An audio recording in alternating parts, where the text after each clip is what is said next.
Hello all and welcome to another video from Oscar Cooper. Regulars, this is going to be quite a formal video.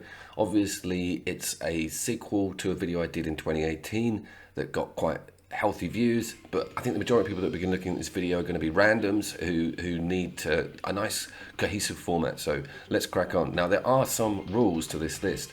Remakes and remasters. Okay, I'm not going to include them. There is one exception to the rule, but a game like Vanquish, which is probably one of the best cover-based sci-fi shooters currently available on the PlayStation 4, kind of had its heyday on the 360 and PlayStation 3. So I'm not going to give it too much airtime, despite the fact it is absolutely phenomenal and you really should know about it or be looking at it as a future purchase.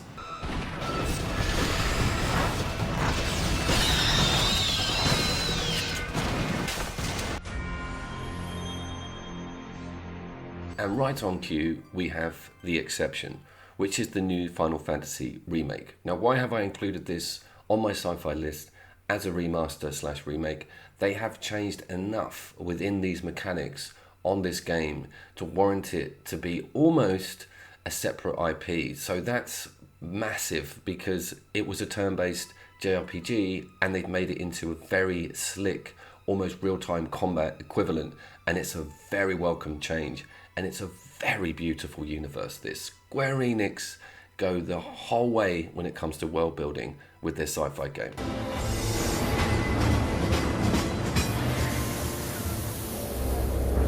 Games that don't borrow from previous material or come up with a brand new world or idea are going to score a lot higher on this list. But I would be a fool not to acknowledge how much of a beautiful sci-fi universe this Final Fantasy game has created. Cloud and his character and his weapons and attributes coupled alongside with everybody else's cool aesthetics and this huge city which has got such a beautiful industrial look, it does blow the mind.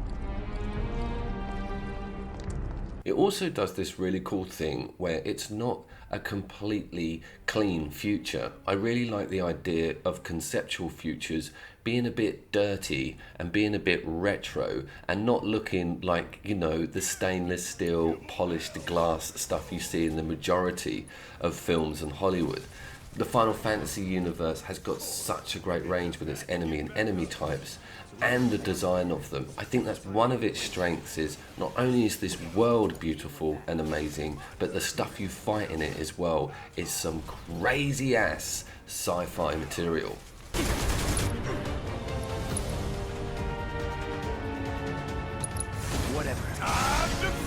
Final Fantasy and sci-fi go hand in hand, and there was a film actually that came out years ago that was in the Final Fantasy canon that was very lavish when it came to its sci-fi concepts.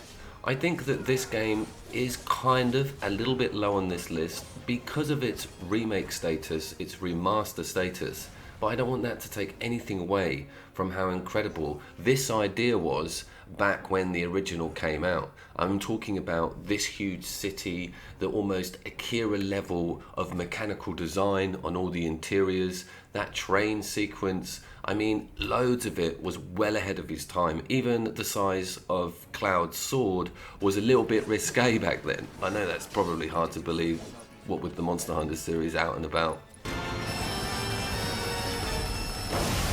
So we start the list with Final Fantasy VII, a beautiful remaster that's recently been released on the PlayStation 4, available physical and an exclusive to the system.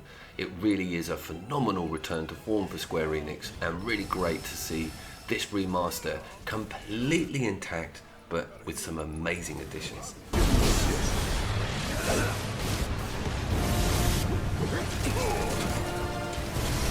Yeah, I suppose one of my dilemmas for putting a list like this together is that you could potentially slap the sci-fi genre logo onto a hell of a lot of stuff that really shouldn't get through the net. Look at an example like Devil May Cry 5. That has futuristic aspects. I would never bill it as a sci-fi game, but you could actually do a box-ticking process because it is set in the future. Do you know what I'm talking about? There's loads of weird stuff out there that I could have snuck into this list that is technically a sci-fi game. And Borderlands 3 is, I think, a little bit generous when it comes to that criteria because it's a looter shooter, full stop. But I want to acknowledge that they have built a pretty cool world. Borderlands 2 was definitely the flag bearer with this sort of stuff, but the alien planets, the mechanical interiors, the lavish look of all of the different planets warrants this a pretty damn decent sci-fi game. I saw him dragging a bag up to his den, a human-sized bag. One of the planets is completely like Neo Tokyo, the whole thing, and the developers at Gearbox have done a really good job with making sure all the aesthetics line up and the continuity and come up with some really cool, cute little future designs. It is coupled with a cel-shaded art style, and I think that that works in its benefit. It's good to see a universe that leans slightly towards that comic book style, but is still quite gritty and quite violent.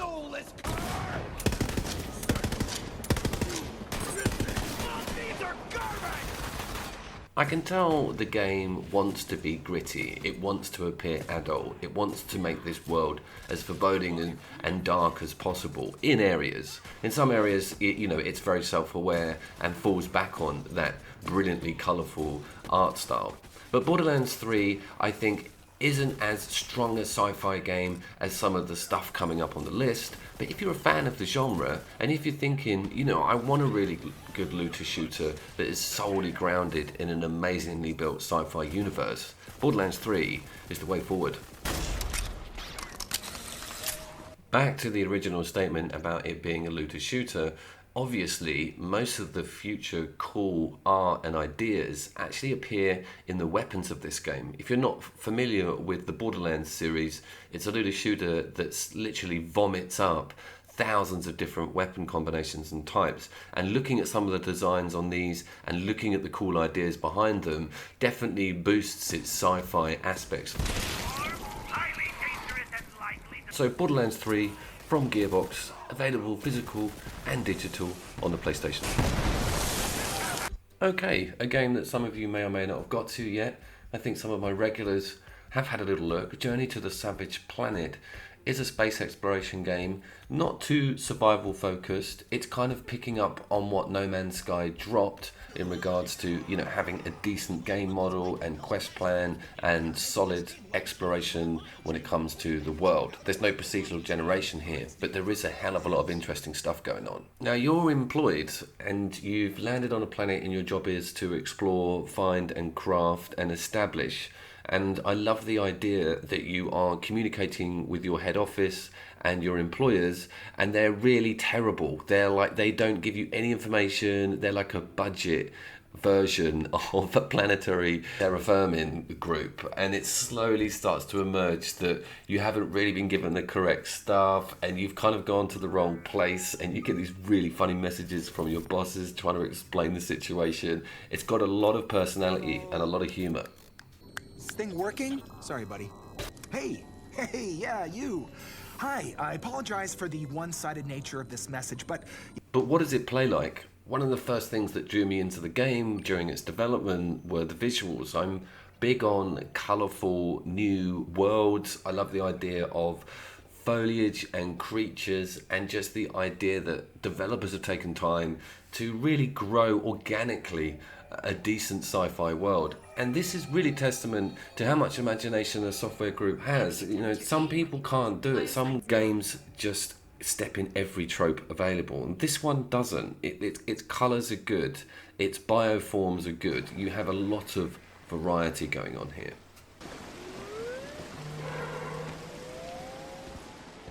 You'll notice that one of my hands is occupied with various paraphernalia, a little bit like Bioshock. You use the indigenous life and various things in and around to actually support your gameplay style. So what I'm carrying at the moment is food, which tempts the little things into an area I've almost got control, and I've also got things like trampolines or different perks that enable me to interact with this wildlife differently.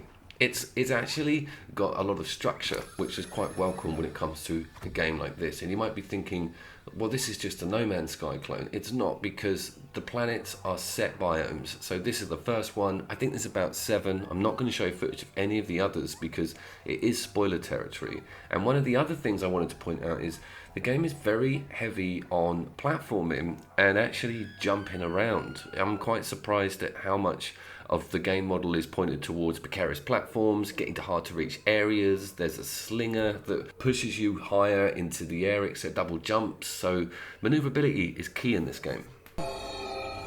Ambient temperature 112 degrees, vital signs nominal. The creature and plant design is great, and that's what's keeping me going. You scan things and you document different things about the planet and then take that information back to head office and you get all kinds of perks from it. There's also slightly little boss fights here and there with some of the crazy aliens. None of this is too complicated. You have a little orange bit to shoot. It's standard stuff, but it's nice and interesting because they might have a rare element that is integrally involved in upgrading the next stage of your pistol, etc. So there's a lot of incentive here, and there's a lot of incentive for me to see more of the game. I'm really impressed with it, and I want to keep going and see what these crazy new worlds are going to be like.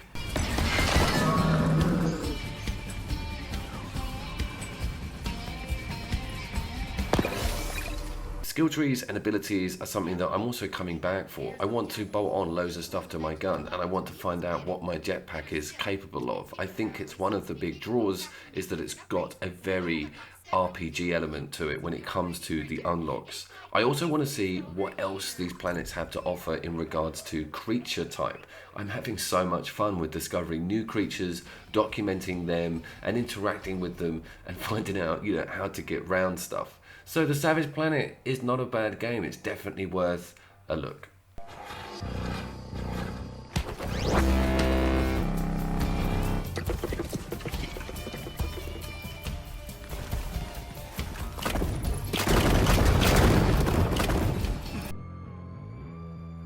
So back to my previous point about what isn't a sci-fi game. Doom is a sci-fi series, even though it looks upon almost archaic level of medieval crazy devil chaos.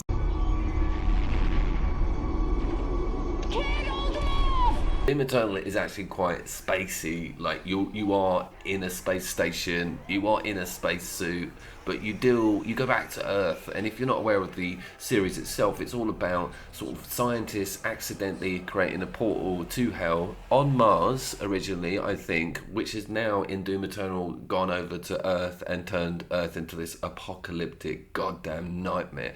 The soundtrack alone of this game blows your mind, right? Let alone how it runs and what it plays like. So it's probably the best first-person shooter available, full stop, on the market, full stop, as a single-player game. I shit you not, I don't take that lightly, and this is the first time I've spoken about Doom Eternal on the channel. It's goddamn well blown my mind, this game, but on a sci-fi level, it's not as strong as the other stuff coming up. But as a first-person shooter, my god, people.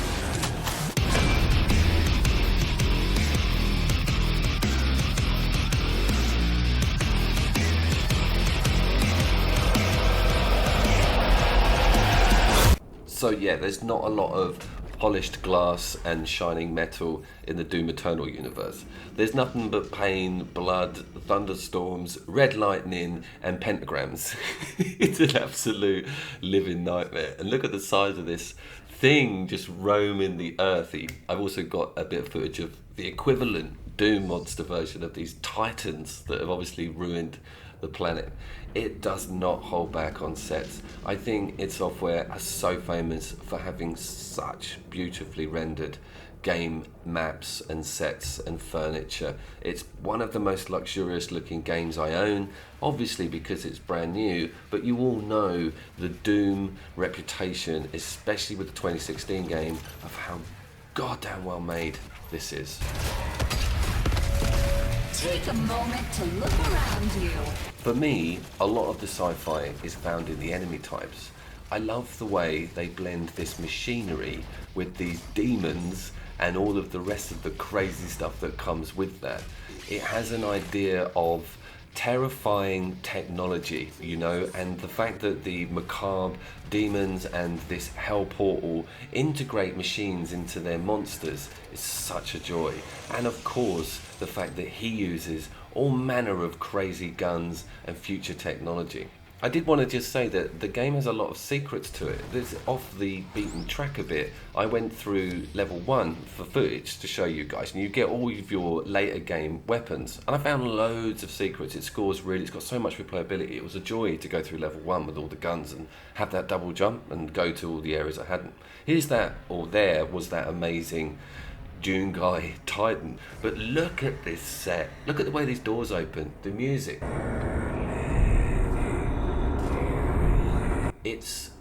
That's Hellchoir stuff. It's bloody mind-blowing.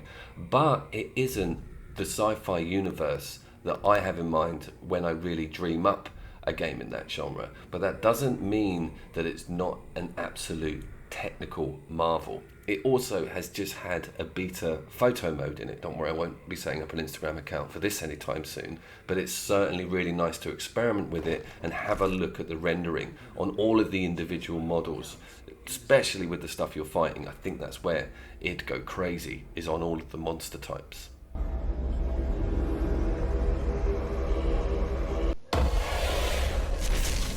The 2016 version of Doom had a lot more spaceships and metal structures in it.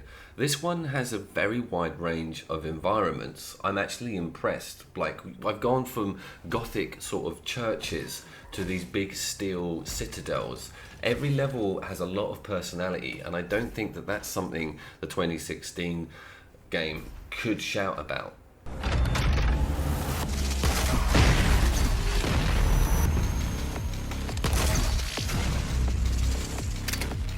How scary is that thing, the way it scuttled behind that barrier like that? And all I got was the back end of its tail. It was like something out of Alien. It was incredible. And the way that they code the AI means that they show intelligence. It's almost sci-fi in the real world, because we see how incredible AI can be programmed, how they can work together. It is almost like fighting this strange entity that has a brain of its own. I'm sorry everyone. Alright, I'll write letters to you if you want, apologising about going on about this game, because it's got ridiculous now. I think it appears in just about every list I make. There's no need for it. Well, there is for this particular video, because the Surge 2 universe is built upon the Surge 1's universe with the idea of techno nanobots and power suits, but it's taken it to the next level. It's taken it to the next level on the story, on the characters, on the enemy types, on the loot and the skill trees, etc. The Surge 2 is I used to say it was a near perfect sequel, said goddamned perfect sequel, and a sci-fi universe I love being in.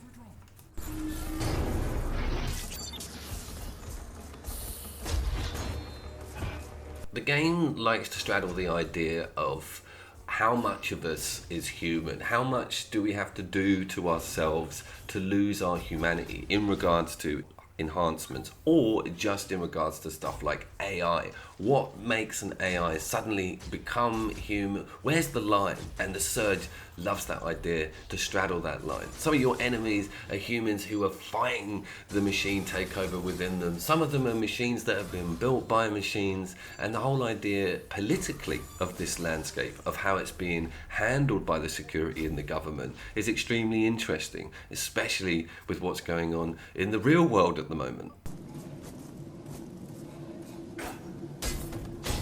All of that stuff is married up perfectly with a Souls-like game model. I know a lot of people don't like that phrase, Souls-like, but it's an undeniable fact that the Surge 2 or 1 would not exist if it wasn't for Dark Souls. I think we can all safely say that. It's certainly not an identical game by any stretch of the imagination, but if you know me and the channel and my love for Souls-likes, you'll know that the Surge 2 is one of the best on the market. So you're adding two very strong aspects here: a beautifully built world, an amazingly cool, deep story that isn't overcomplicated and convoluted, a really cool protagonist, and some of the best third-person combat you'll ever see in a damn video game.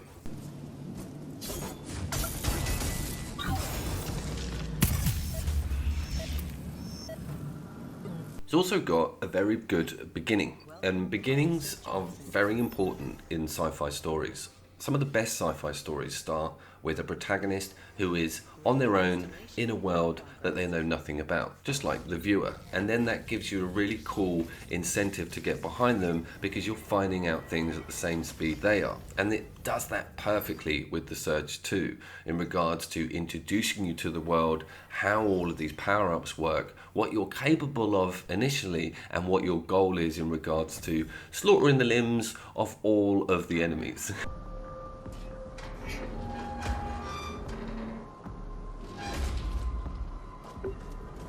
There's a really human aspect to the protagonist, and the world that you're in is genuinely going very tits up, and so it's really cool to see everything falling around you as it happens. So The Surge 2 is extremely high on this list, and for damn good reason.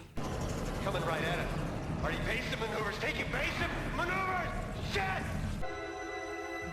Coop, didn't you do a list the other day that put Fallen Order below The Surge 2? I did, and correct observation. That list was a Souls-like list, and The Surge 2 is a better Souls-like than the Fallen Order. But when it comes to sci-fi, the Star Wars franchise has not been abused with this game. Respawn did a brilliant job.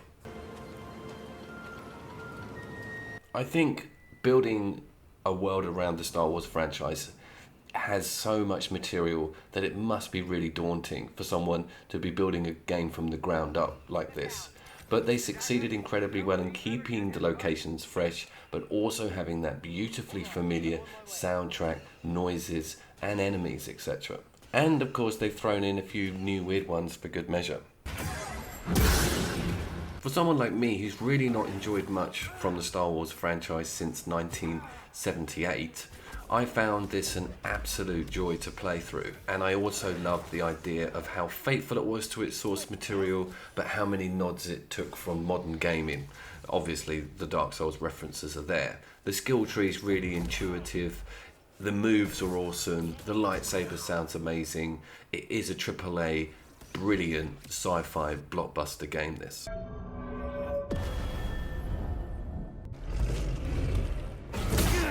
With so much wealth when it comes to creature design and this IP, you really got to make sure you pick the right ones and have the right fights at the right time, especially when it comes to the rebels and of course the Empire and their various attributes.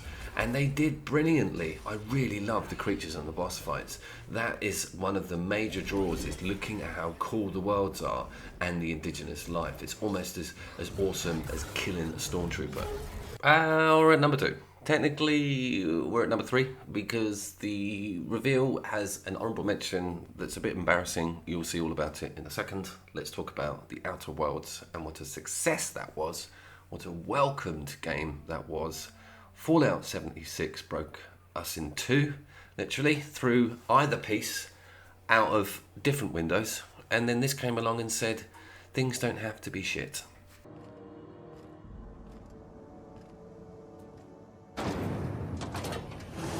Rizzo's Purple Berry Punch. You want a punch? We've got your punch right here.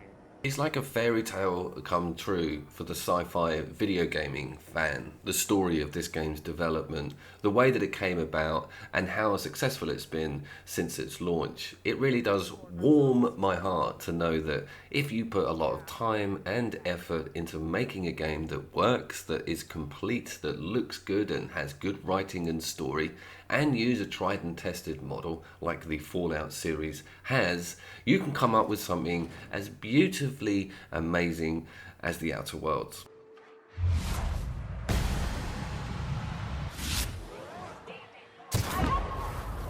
World building wise, this is one of the best on the entire list.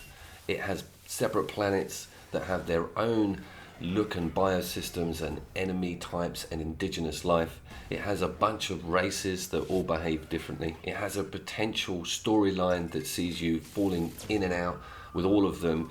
It's incredible how much backwork went into this game. It's almost like one of those cool Pulp Fiction sci-fi books that you used to get in the 40s and 50s. I love some of the cheesiness with the characters, and I love its Bioshock / Fallout aesthetic with all of the music and the machines, and the idea that you've almost got a deco future going on here. Footage is a very good example of the game's strength. So this is like a submission. I think it's a submission. Basically, I'm going to a factory to restart a printer, and everyone's dead in the factory as per, and there's a hell of a lot of these reptilian things around, and there's a massive one in there. There's a gargantuan one in the corner. I saw it on the way in, so I'm obviously crouching around trying to avoid it and get the mission done without a tangle. And it was just brilliant to hear these things in this complex, see all the dead bodies. I created my own little sci-fi story around how I had found the base and I was going to clear it out. That's exactly what the game wants me to do. It's so well executed. It also has a hugely in-depth infantry system that is so intuitive and easy because they borrow a lot of the Bethesda format. It's just, you just hit the ground running with it, and the imagination behind all of the items and branding is genius. The game does try really hard with its skyboxes and sci-fi aesthetic, especially with the planets and especially with their variety. I like the ruggedness of it all. Some of them are just all bouldery and barren, and others are really lavish with the growth of foliage. Now, this is probably the big strength for me. The cities and the villages and the NPCs, and the way that everything has a theme to it. Everybody's got their own uniforms. Everybody's got their own political directions, affiliations. It's complicated. It's brilliant to go into a new town, talk to the barman, get all the submissions. You guys know the deal. It's a classic RPG setup, but it's just so well done here. It feels so natural. Another thing that feels really natural are the weapons. A lot of people would say that they're a bit bulky, a bit samey. I love them, and I love the design, and I love the inspection mechanic to be able to look at them. This is what happened to me eventually in the Reptilian quest. It kicked off, but I loved it.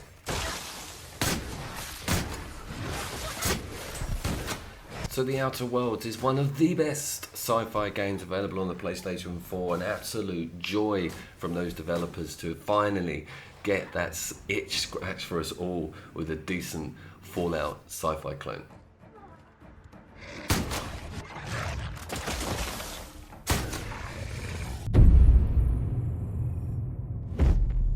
More and more androids show signs of deviancy. Oh god, here's the embarrassing confession. Detroit Become Human, I've never played it. I sidestepped it because it's a text-based adventure game. That's mean of me to call it that, because I know it's more than that. And someone who is obsessed with sci-fi as I am, with film, media and everything, should have looked at this game. It's bloody unforgivable, and I will look at it. And that's why I've put it as a semi-number 2, because I guarantee you, if I'd have played it, it probably would have waded into number 1. It's just that I need to be in the right frame of mind to play a game like this. I want to make sure I have patience and I go down all the storylines. Do you know what I mean? I'll get to it, guys, so I apologise to all fans of it. Detroit Become Human. And by the way, this is a trailer, GameWorks. Don't have to obey them anymore. Okay, I'm not going to say anything for a minute. I made a little thing at the start of this one. So have a look. I'll start talking in a second. The astral plane. Similar to an iceberg, what you see is not what you always get. Regardless, this place is vitally important to the Bureau. Most information on the astral plane is classified, but we can talk in broad strokes, keeping in mind that these are staggeringly complex systems, and simplification does them no justice.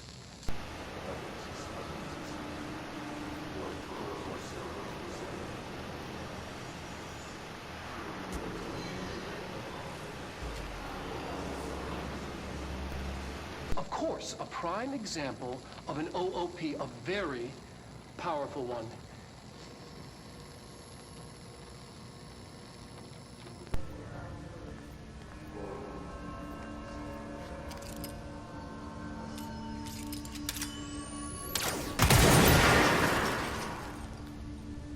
It's all there. It's all there for me. Everything. So one of my favourite genres, and I've spoken about this before. You remember Lost, right? When the DARPA thing was going on, when they were all in the bunkers and stuff. And you remember on Stranger Things on series 1 and 2, when it was all to do with that Russian Cold War stuff, and she was in the tank, and there was all that weird shit going on. This just goes bang, it goes right down that line, right? Also to George Orwellian stuff with the cameras, even stuff like Gattaca with the corporate theme of the whole game. It's mind-blowing how many influences are shoved into this, but it doesn't appear to be an uneven piece of work. I can't explain it. It feels so natural, this canon, this story. I'm not even going to attempt to explain what's going on in this game. You just have to just trust me on this, that whoa, it's a whole new level of an awesome sci-fi universe that I hope to God they keep pushing on. Stuff like the obelisk in Space Odyssey 2000, and of course, I don't know if you, The Shining, I don't know if anyone saw, I've just watched Dr. Sleep with you in, it's not bad, I think it's a 3-hour film, it's not bad, but there's elements of that in here, with the telekinesis, amazing experiment stuff that went on, but just like we spoke about with Surge 2, this game has a fantastic intro. It introduces you to a world that's gone really wrong in such a brilliant way that you ask all the right questions at the right time, and when you walk around laboratories, look at the weirdness. It's kind of almost got its own language as well. Like a lot of the key words that the characters use make more and more sense in canon the more you play the game, because it's all reflected to you as a company, like board of directors, and the items of power which are involving a telephone that goes through to key members of staff. It is seriously deep, and I love the idea of these bunkers being everywhere. So the experiment went massively wrong, and obviously something came through this astral plane they opened, and the evidence of them trying to fight it is everywhere in game. Look at this shelter and the door. They were trying to shield themselves from what's called the hiss, and the hiss comes through, luckily enough, in the form of dudes with guns, which is very convenient but fucking brilliant to fight.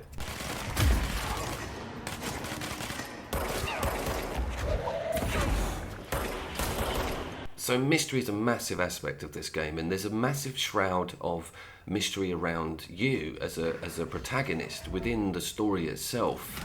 Everybody is quite dubious of, you seem to be a bit more powerful, something's going on there. And anyone who's finished the game will notice that I don't have the stone cover move yet, and I'm also not flying around. Can you imagine doing all this and flying around? So not only is this one of the best sci-fi stories and universes out there, it's also an absolutely awesome third-person shooter. It was made by the guys that did Alan Wake, and that was a phenomenal game. But it's the set pieces and the design of them that also takes precedent. The architecture and the modern look of this game is unrivaled. I used to work in a building in Dubai which was called Index Tower. It was designed by Norman Foster, very famous British architect. If you ever get the chance to visit Dubai, have a look, at least have a look at Index Tower, because it looks like a corporate chocolate bar, but inside it and at the base of the entrance with the waterwork, it's just breathtakingly beautiful lines, grey, lovely, amazing, subtle lines, and that's what we're seeing with a lot of the interiors of this game. It is obviously made by people with taste and people who understand how to make interiors look really corporate and awesome and make you feel, you know, like you shouldn't be there or doing this sort of stuff within the lobbies. I'm so addicted to it. I'm so addicted to the idea of it and finding out what the hell is going on with this world and getting to the bottom of all these mysteries and opening up this combat. It just keeps giving back to me every time I sit down and play it. And every time I think about cool sci-fi universes, I am now thinking about Control, because it has nailed it everywhere. What a fantastic game. Well deserves to be right up top here. So ladies and gentlemen, happy lock-ins. Not long to go, hopefully, for some countries. I'll see you down there. Love you all.